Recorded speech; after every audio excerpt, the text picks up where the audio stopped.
দল তো লেখাপড়া করে না, এরা শেখ মুজিবের আত্মজীবনীও পড়ে নাই, যদিও শেখ মুজিবের মাজারে তারা পূজা করে, আওয়ামী লীগের মন্দিরে মন্দিরে তারা বাতি জ্বালায়। তো মূর্খের দল, লেখাপড়া তো করে নাই, আত্মজীবনীও পড়ে নাই। শেখ মুজিবের আত্মজীবনী পড়লে এতটুকু জানতো আর কি, যে আওয়ামী লীগের ঐতিহাসিক বাস্তবতাটা কি দেখেন। আওয়ামী লীগ প্রতিষ্ঠাতা সভাপতিকে মাওলানা ভাসানী, যিনি 49 সালের 23 জুন দল প্রতিষ্ঠা করলেন, শেখ মুজিব সেই কমিটিতে জয়েন্ট সেক্রেটারি ছিল। সেই মানুষটা 1956-57 গিয়ে বাধ্য হইলেন এই দলটা ছেড়ে দিতে, রিজাইন করলেন। রিজাইন করে উনি যখন দল করলেন, সেই দলের কনফারেন্সে শেখ মুজিব লোক পাঠায়া সেই কনফারেন্স ভন্ডুল করে দিয়ে আসছে। আওয়ামী লীগের প্রথম সভাপতি, আওয়ামী লীগের দ্বিতীয় সভাপতি মাওলানা আব্দুর রশিদ তর্কবাগীশ, তিনি এই দল ছাড়লেন। ছাড়ার পরে গণ আজাদি লীগ করলেন, এবং দুজনে কিন্তু আলেম, দেওবন্দের আলেম, এবং দুজনই ব্রিটিশ বিরোধী আন্দোলনে খুব অ্যাক্টিভ রোল প্লে করেছেন।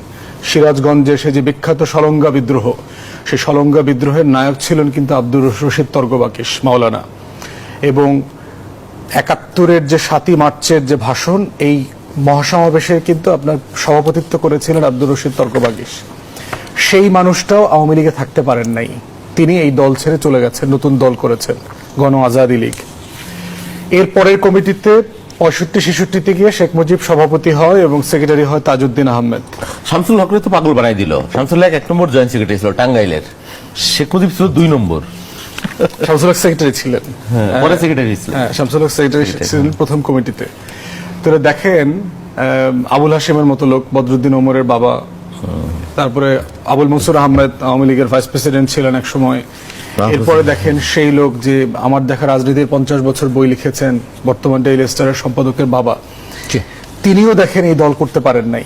79 সালে জিয়াউর রহমানের সাথে জয়েন করে বিএনপি থেকে এমপি হয়ে মারা গেছেন। তাহলে আওয়ামী লীগের ইতিহাসটা দেখেন, যে একটা অভিশপ্ত দলের ইতিহাস। তার জন্মের দিনটা দেখেন 1949 সালের 23 জুন। 23 জুন হচ্ছে আমাদের ইতিহাসের পলাশী দিবস। 1757 সালের 23 জুন আম্র কাননের যুদ্ধে মির্জাফর, জগৎ শেঠ, উমি চাঁদা, রায়দুল্লভদের বেইমানির কারণে আমরা আমাদের স্বাধীনতা হারাই ফেলছি।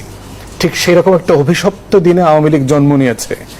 এটা যেটা হয়েছে, তার ইতিহাস ঐতিহ্য একটা জায়গা কমন, সেটা হচ্ছে অভিশাপের ইতিহাস। তার একমাত্র ঐতিহ্য হচ্ছে অভিশাপের ঐতিহ্য। তার একমাত্র ইতিহাস এবং ঐতিহ্য হচ্ছে গাদ্দারি আর বেইমানির ঐতিহ্য।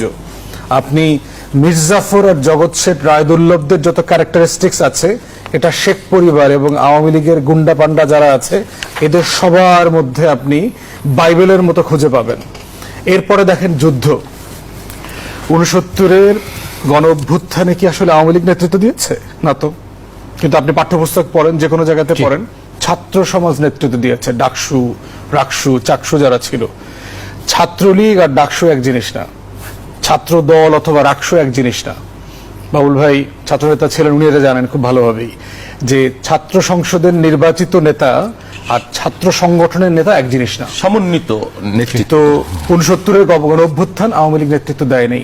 70-এর নির্বাচনে দেখেন সবচেয়ে বড় রাজনৈতিক দল ছিল তখন নির্বাচিত হবার মতো মাওলানা ভাসানীর ন্যাপ, মুসলিম লীগ, নিজাম ইসলাম। সেই দলগুলোর সাথে সে মাওলানা ভাসানীর সাথে কাইন্ড অফ নেগোসিয়েশন করে এরপরে সে নির্বাচন করেছে। 25 মার্চ দেখেন 71 সালে যখন ঢাকাতে ক্র্যাকডাউন হচ্ছে সারা দেশে, তাজউদ্দিন আহমেদ একটা রেকর্ডার নিয়ে, কাগজ কলম নিয়ে তার বাসায় গেছে, বলছে মুজিব ভাই আমাদের কদিন পরে পালাইতে হবে, কিছুক্ষণ পরে পুলিশ আমাদের বাসায় বাসায় গিয়ে ক্র্যাকডাউন করবে। এখন আপনি একটা স্বাধীনতার ঘোষণা রেকর্ড করে দেন, যেন আমরা সারা দেশবাসীর মানুষকে এটা শোনাইতে পারি। আপনি কাগজ কলমে লিখে দেন প্রয়োজনে। শেখ মুজিব দুটা করতে অস্বীকার করেছে। তাজউদ্দিনকে বলেছে যে ক্র্যাকডাউনের প্রতিবাদে আমি 27 তারিখ দেশব্যাপী হরতাল দিয়েছি, তুই বাসায় যা, নাকে তেল দিয়ে ঘুমা। এই হচ্ছে শেখ মুজিব, আওয়ামী লীগ 1971 সালের 25 মার্চ। যেই 25 মার্চ বিক্রি করে, স্বাধীনতার মিথ্যা ঘোষণা তৈরি করে, ওই হান্নান সেই হান্নান এগুলো দিছে টিসে শেখ মুজিব ঘোষণা দিয়েছে, সংবিধানে লিখে দিয়েছে যে এটা তার ঘোষণাপত্র। এই মিথ্যাচারের রাজনীতির নাম হচ্ছে আওয়ামী লীগের রাজনীতি। তার ফ্যাক্টস নাই, তার কোনো কন্ট্রিবিউশন নাই। আবার ওদিকে ক্যান্টনমেন্টে ফোন করেছে, ক্যান্টনমেন্টে ফোন করে বলেছে যে আমার দলের নেতাকর্মীরা এত পরিমাণ প্রেশার দিচ্ছে আমাকে, যে আমি তো এখন আমাকে একটু তোমাদের কাস্টডিতে নিয়ে যাও। সেলফ সারেন্ডার করেছে। আত্মজীবনী সহ বিভিন্ন বইতে আসছে বেগম মুজিব অত্যন্ত নিরিবিলিতে তার ব্যাগ, জামা কাপড়, ওষুধ টষুধ, চশমা, বিড়ি, সিগারেট সব গুছাই দিচ্ছেন। একটা সেনাবাহিনীর গাড়ি আসছে, লোক আসছে, ওনার ব্যাগটা ওনাকে টেনে নিয়ে গার্ড অফ অনার দিয়ে ওনাকে গাড়িতে করে নিয়ে গেছেন। গ্রেফতার না। গ্রেফতারের কোনো ছবি আছে দেখেছি আমরা কোনোদিন? কোনো গ্রেফতারের ছবি দেখি নাই। পুরো 9 মাস শেখ পরিবারের প্রত্যেকটা সদস্য পাকিস্তানি সেনাবাহিনীর কাস্টাডিতে ছিল। 1,500 টাকা না 1,600 টাকা তাদের মাসের বেতন ছিল। প্রত্যেক মাসের বেতন শেখ পরিবারকে দিয়ে আসা হইতো। শেখ হাসিনার ছেলে জয়ের জন্ম হয়েছে মিলিটারি ক্যান্টনমেন্ট হাসপাতালে, তাকে গাড়িতে করে নিয়ে যাওয়া হয়েছে। তাকে যে প্রোটোকল দেওয়া হয়েছে লাইক সে এলাকার প্রধানমন্ত্রী।